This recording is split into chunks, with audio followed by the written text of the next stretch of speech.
Alright, this is Chat UTD. So on Wednesday, Man United released their quarterly financial results and it detailed wasted money in terms of decisions made regarding Ten Hag and Dan Ashworth, and it also detailed information about the debt and interest paid on the debt. Not any information probably that we didn't already know, but nonetheless a stark reminder of the bigger issues that we've got at our club, and in light of the videos I've done recently sort of covering that type of stuff, I think it's worth me doing another one on that. So we're £1 billion in debt, 700 million of debt and 300 million owed in transfer fees to other clubs. But more gut-wrenching than that is that we have now paid more than £1 billion in interest on that debt. So we've paid more than £1 billion interest in a debt that the Glazers took out to purchase the club, put against the club, and have subsequently paid none of that debt back.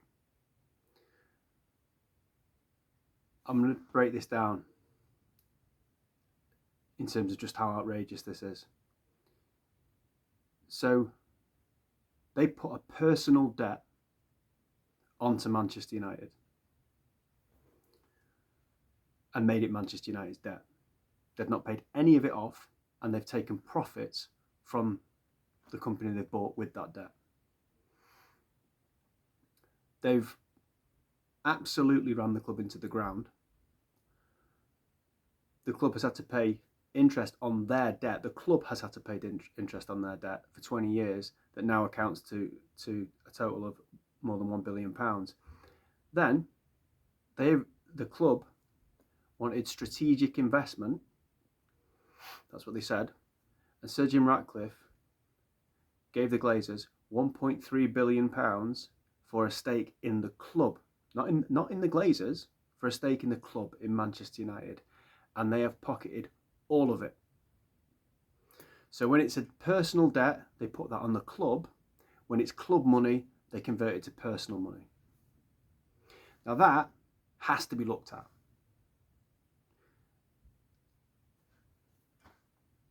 The Glazers are absolute racketeers. And 20 years ago, 2005, what they did was within the rules then. It wouldn't be now.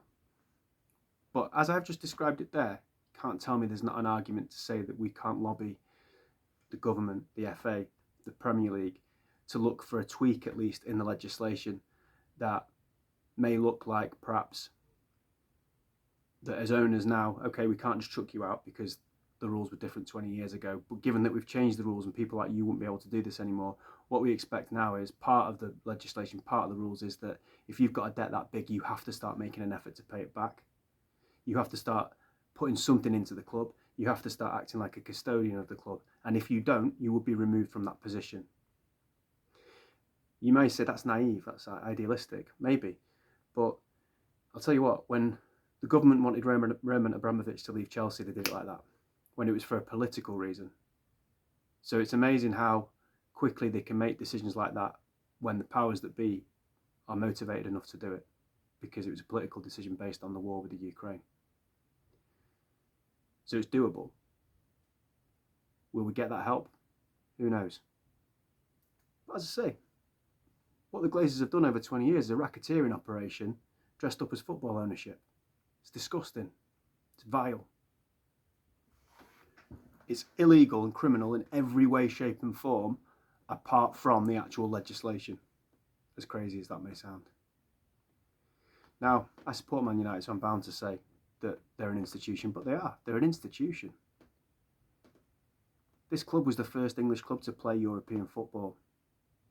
8 of their players died, pioneering a path for those that followed. On the 19th of February, when those financial results came out, that was the anniversary of the first game Man United played post-Munich in 1958. On February the 19th, 1958, Man United played Sheffield Wednesday in an FA Cup tie at Old Trafford, and they won. And the team was pieced together from players from the youth team, remaining players who hadn't passed away, at Munich, and players that have been borrowed or quickly transferred in. Only days earlier, the club was on the verge of not existing anymore. As I said, this club's sacred. It's a sacred institution, and we need help. I've done videos recently actually where I've spoke about the apathy of the United fans and the fans not doing enough, and I do think that we're probably more powerful than we realise we are, but we don't exert that power. However, I have to concede that maybe I've made it sound more straightforward than what it is for the fans to exercise enough power to rid ourselves of these cretins. I think we need more help than that. And I think it's worth perhaps having that energy, fair enough to protest and to try and force change, but maybe that energy perhaps needs to be transferred into, as I say, lobbying the government, Premier League, the FA, because we have to have an argument that stands up here when you break it down like I just did before. And I'm sure there's much more clever people than me, United fans, finance experts, people that know a lot more about law, that could put together a convincing argument that this needs to change. Something needs to be done about this, at least. Even if it's that they start to change, the Glazers and the Ineos, I suppose, but particularly the Glazers start to change their behaviour, and that's an expectation put on them.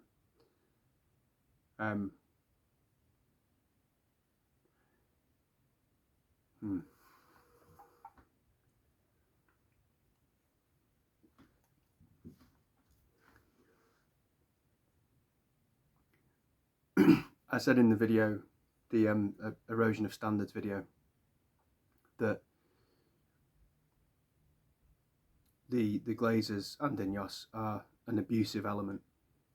That we're in an abusive relationship, essentially, that they're the abusers and the fans and Man United in general are the victims, but particularly the Glazers and the fans. Glazers are the abusers, the fans are the victims. And when an abuser gets away with abusing their victim over and over and over and over again, the more they get away with, the more blatant they become about it. There's an added complexity here as well, because they know how much the fans love Man United, and they know how loyal the fans are to Man United. So they know those fans won't take the necessary action to enforce change. What they've also started to do very cleverly since the Liverpool game got called off a few years ago is that they've started to tighten the rules around what you can and can't do on match days as a fan. And really, you can't fart without having your ticket taken away from you now. So if fans were to protest in the way that the protest would need to be held to make any difference, you'd end up getting chucked out and have your ticket confiscated. So as I said, maybe I've been quite dismissive previously of come on, let's just empty the stadium, let's just empty parts of the stadium. Perhaps it's not as easy as that. Perhaps the reason people won't do that is because of the threat of the consequences that go with it. Saw something the other day about an old chap that left the ground early, and because he left the ground early, had his ticket taken off him. So they're absolutely going to play on that loyalty that we've got. I think as fans, we've got to try and differentiate between the Glazers / Ineos and Man United, and what might seem disloyal to Man United actually might be what needs to happen in order to rid ourselves of the Glazers and Ineos, which actually would be doing a service to Man United, because with no ill intent whatsoever, the loyalty of the fans is actually making it easier for the people that are destroying our club to stay. The Glazers and Ineos aren't Man United, but unfortunately, they've got the keys to the kingdom. Recently, I've spoken to quite a few season ticket holders to try and inform my opinion, really, because I'm open to the fact that my judgments might not always be correct. And I've got some real insights from the cross-section of different season ticket holders. Some people I know, some people I don't know so well. And what they all, to a man, said was that if, from their perspective, they said if we've got a season ticket, we're going to games, we're passionate fans, we're going to get behind the team, we're going to make a lot of noise, we're the lifeblood of the club essentially. we want what's absolutely best for Manchester United, and we're a representation of that by being inside the stadium. Some of them have protested against the Glazers, some of them haven't. But they're all representatives of what's good, I suppose, about and for Manchester United. And they all quite rightly said, if we gave up our season tickets or our season tickets were confiscated, there'd be a queue of people circling round the end of my road and back again of people who would take that ticket, some of which probably wouldn't be as good in terms of a representative of what Manchester United need in the stadium. And I completely understand that. The irony, though, is that I believe in the next few years what Man United will do is they'll reduce the amount of season tickets so that they can have more tickets available that they can bump up the price of for day trippers and for corporate fans and for people who are prepared to pay through the nose. So those season ticket holders who are now hanging on because they want to be a good representative of the fan base within the stadium every other week will in the end just get either priced out or dumped. And the Glazers and Ineos don't want everyday people as season ticket holders. They don't really want average working people at the ground. They want people who they can charge an awful lot of money to. They're not interested in the proper supporters. They don't want people there that are going to sing songs about them and challenge them. They don't want people who, I suppose in the past we would see as being the lifeblood of the club. They don't want that. They want people who'll pay, right now it's 66 quid a ticket, but that's just the start. They want people who can pay 100 quid a ticket, 150 quid a ticket. They're not asked about the atmosphere being sterile and diluted. They just want money. And they're already making it really awkward for fans to go. Can't exchange tickets anymore. You have to be a member to be able to do that. As I said, you leave early, you can have your ticket confiscated. You don't go to a certain amount of games, you have your ticket confiscated. So to organise mass protests where you're going to have to get pretty close to the bone to be able to get games delayed or postponed or whatever, or abandoned, you just won't get your ticket back. Or if you just didn't go to games, you won't get your ticket back. So they'll use those people and their loyalty now for the next few years, but at some point down the line, to say they'll reduce season tickets, they'll reduce the amount of season tickets, and they'll put prices up for the remaining ones to a point where the working man or woman can't afford to go. And that brings me to something else. There's no doubt in my mind that the Glazers and Ineos have something in the works that will come to fruition in the next few years that will line their pockets. And it won't be good for Man United. One thing we have to learn from the experience we've had with the Glazers, and I think Ineos are the same, is that if they do something that will earn money and it's associated with Manchester United, Man United won't see any benefit of that. We've seen that with the £1.3 billion, as I touched upon before. They'll line their own pockets with it. So I imagine it's something to do with the regeneration of the area, the stadium.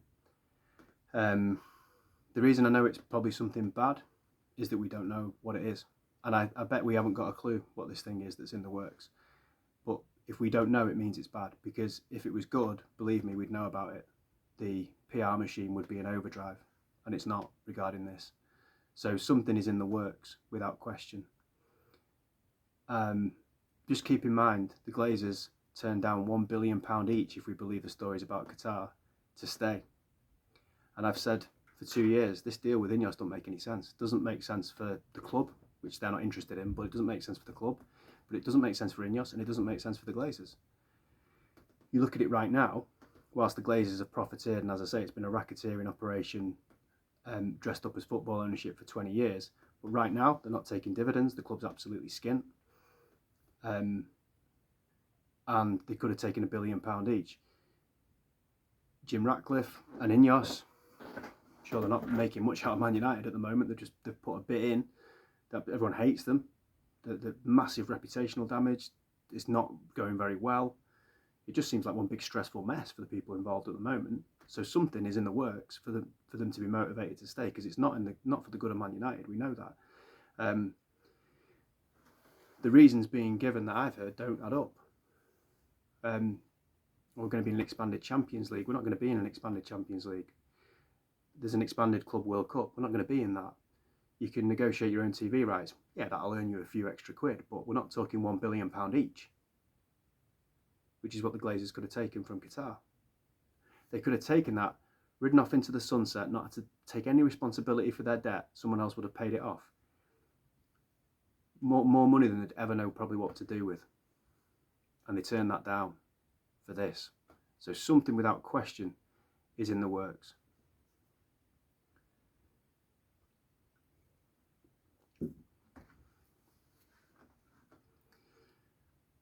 On the back of those financial results, there was a piece in the Daily Mail, so it certainly isn't gospel, that said that recently Jim Ratcliffe's put an extra £80 million into United, and that without that the club would be down to its last £15 million in cash.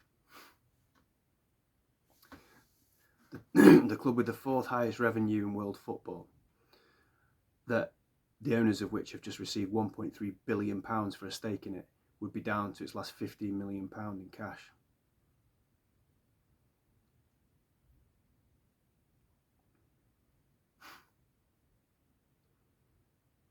If the Glazers had come into £2 billion through selling assets in America to Tampa Bay Buccaneers, their Marls or whatever, and they came into £2 billion, as United fans, we'd probably say, right, you cheeky bastards, it's about time you pay some of the debt off, it's about time you put some money into our club. But really, they'd have the right to say, it's none of your business, it's nothing to do with Man United.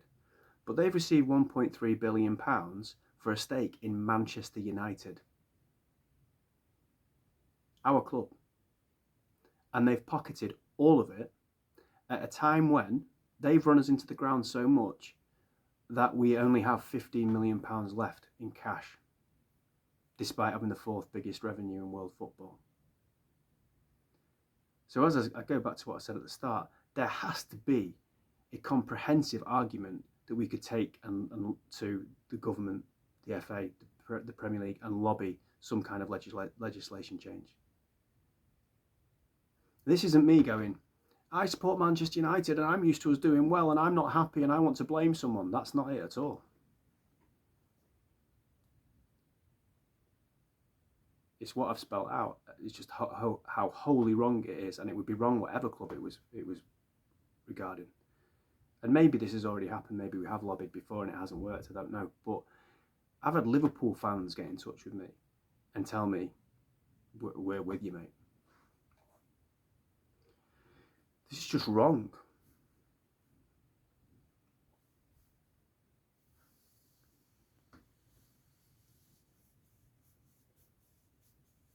The only way, this is non-negotiable in my opinion now, there's not even a debate about it anymore, the only way for Man United to move forward as a football club, and I've got 3 criteria for what I mean by moving forward, which I'll go back to in a second. The only way for them to move forward is to remove this ownership. And 3 criteria I've got is for us to retain our soul as a football club, for us to be relatively successful and competitive on the pitch, and for us to have a cross-section of fans that's inclusive of people who aren't earning loads and loads of money.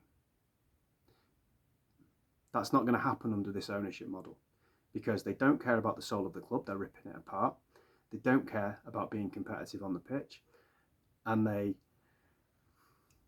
they just want a financial elite to be the fans of United, so that they can profiteer from it even more. So they're not interested in any of those 3 criteria. So we need to remove them. Is that going to happen? No chance. It's not possible just through protest. It's not possible just through fan action, I don't think, as I've covered here today. It's too difficult to do that.